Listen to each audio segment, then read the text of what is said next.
Hi friends, പുതിയൊരു വീഡിയോയിലേക്ക് എല്ലാവർക്കും സ്വാഗതം. ഇപ്പോഴത്തെ ചൂട് സമയത്ത് ഒരു നേരത്തെ ഭക്ഷണമെങ്കിലും നമ്മൾ ഇതുപോലെ ഉണ്ടാക്കി കഴിക്കണം. ഇതിനു വേണ്ടി ഞാൻ എടുത്തിരിക്കുന്നത് ഒരു ഗ്ലാസ് പൊന്നി റൈസാണ്. നല്ലതുപോലെ കഴുകിയെടുക്കാം. വെള്ളം നല്ലതുപോലെ തിളച്ചതിന് ശേഷം കഴുകിയെടുത്ത അരി അതിലേക്കിടാം. പുതിയതായി വീഡിയോ കാണുന്ന കൂട്ടുകാർ ദയവായി സബ്സ്ക്രൈബ് ചെയ്ത് സപ്പോർട്ട് ചെയ്യണേ. ഒരു ഗ്ലാസ് അരിക്ക് 1/2 ലിറ്റർ തൈരാണ് എടുത്തിരിക്കുന്നത്. ചെറിയ കഷ്ണം ഇഞ്ചി, ഒരു പച്ചമുളക്, 5 ചെറിയ ഉള്ളി, ഒരു ക്യാരറ്റിൻ്റെ പകുതി, ഇതെല്ലാം ഇതുപോലെ ചെറുതായിട്ട് അരിഞ്ഞെടുക്കണം. ആവശ്യത്തിന് കറിവേപ്പിലയും വേണം. എടുത്തു വച്ചിരിക്കുന്ന തൈരിലേക്ക് 1/2 ടീസ്പൂൺ ഉപ്പ് ചേർത്ത് നല്ലതുപോലെ കട്ടയില്ലാതെ ഉടച്ചെടുക്കാം.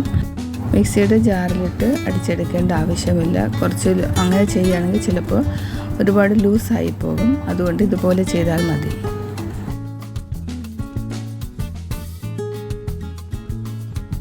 അരി കുക്കറിൽ വേണമെങ്കിലും വേവിക്കാം. ഒരു വിസിലാകുമ്പോൾ ഓഫ് ചെയ്തതിന് ശേഷം വാർത്തെടുക്കാവുന്നതാണ്. പൊന്നി റൈസ് ആയതുകൊണ്ട് പെട്ടെന്ന് വെന്ത് കിട്ടും. അരി ഇപ്പോൾ നന്നായിട്ട് വെന്തിട്ടുണ്ട്. ഇത്രയും മതിയാകും. ചോറ് വറ്റിച്ചെടുക്കാൻ ഇഷ്ടമുള്ളവർക്ക് അങ്ങനെയും ചെയ്യാം.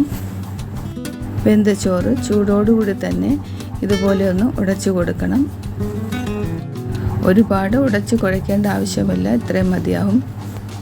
സ്റ്റീൽ പാത്രത്തിലോ മൺപാത്രത്തിലോ ഇത് ചെയ്യാവുന്നതാണ്. ഞാനിപ്പോൾ ഒരു മൺചട്ടിയിലേക്ക് ചോറ് മാറ്റുന്നുണ്ട്.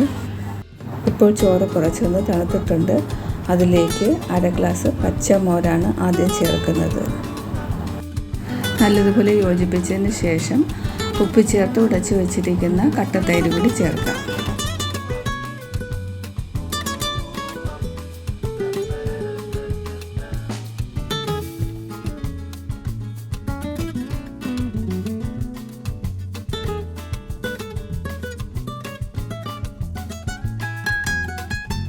ബാക്കിയുണ്ടായിരുന്ന കുറച്ച് ചോറും തൈരും കൂടി ഇതിലേക്ക് ചേർത്ത് നല്ലതുപോലെ മിക്സ് ചെയ്തെടുക്കാം. 1 ഗ്ലാസ് അരിക്ക് 1/2 ലിറ്റർ തൈരാണ് ചേർത്തിരിക്കുന്നത്.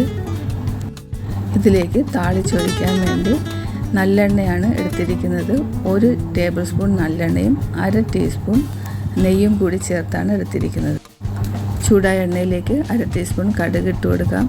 അത് പൊട്ടിയതിന് ശേഷം കഴുകിയെടുത്ത 1 ടീസ്പൂൺ ഉഴുന്ന് പരിപ്പാണ് ചേർത്തിരിക്കുന്നത്.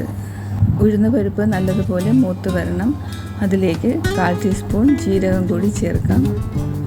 ഉഴുന്ന് പരിപ്പ് നല്ല ബ്രൗൺ നിറം ആകുന്നതിന് മുമ്പേ തന്നെ അരിഞ്ഞു വെച്ചിരിക്കുന്ന ഇഞ്ചിയും പച്ചമുളകും ചേർക്കാം.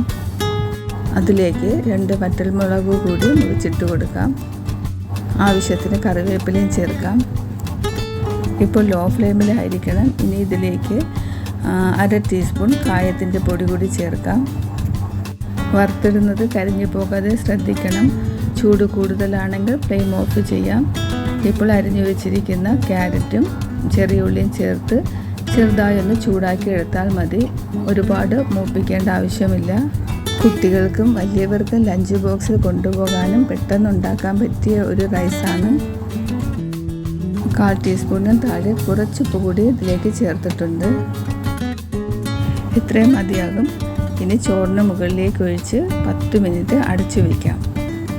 ഇപ്പോൾ ചോറിൽ ഉപ്പും പുളിയൊക്കെ പിടിച്ച് നല്ല സെറ്റായി വന്നിട്ടുണ്ട്.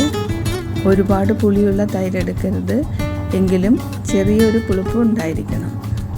ഞാൻ ഉണ്ടാക്കിയതുകൊണ്ട് പറയുന്നതല്ല, നല്ല ടേസ്റ്റാണ്. ഇതുപോലെ ഉണ്ടാക്കിയിട്ടില്ലാത്തവർ ഒരു ദിവസമെങ്കിലും ഇതേപോലെ ചെയ്ത് നോക്കണം. ഇഷ്ടമാകും. അതുപോലെ നിങ്ങളുടെ അഭിപ്രായങ്ങൾ കമൻറ്റ് ചെയ്യണം, ലൈക്ക് ചെയ്യണം.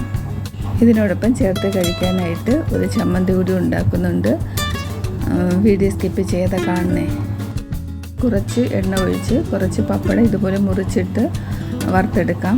അതേ എണ്ണയിൽ തന്നെ 5 ചെറിയ ഉള്ളി, ഒരു ചെറിയ കഷ്ണം ഇഞ്ചി, 4 വറ്റൽമുളക്, 1 പച്ചമുളകും ചേർത്ത് ഇതുപോലെ ഒന്ന് വഴറ്റിയെടുത്താൽ മതി. ഒരുപാട് മൂത്തു പോകേണ്ട. അതിലേക്ക് 1/2 കപ്പ് തേങ്ങ കൂടി ചേർത്ത് ഒന്ന് ചൂടാക്കിയെടുക്കാം. ചെറിയൊരു പുളിപ്പിന് വേണ്ടി കുറച്ച് വാളൻപുളി കൂടി ചേർത്തിട്ടുണ്ട്.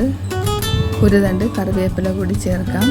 ഇതെല്ലാം നല്ലതുപോലെ തണുത്തതിന് ശേഷം മിക്സിയുടെ ജാറിലിട്ട് അരച്ചെടുക്കാം.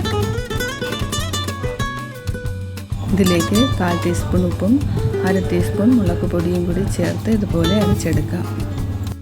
വറുത്ത് വെച്ചിരിക്കുന്ന പപ്പടം കൂടി ചേർത്ത് ഒന്നുകൂടി ക്രഷ് ചെയ്തെടുക്കാം.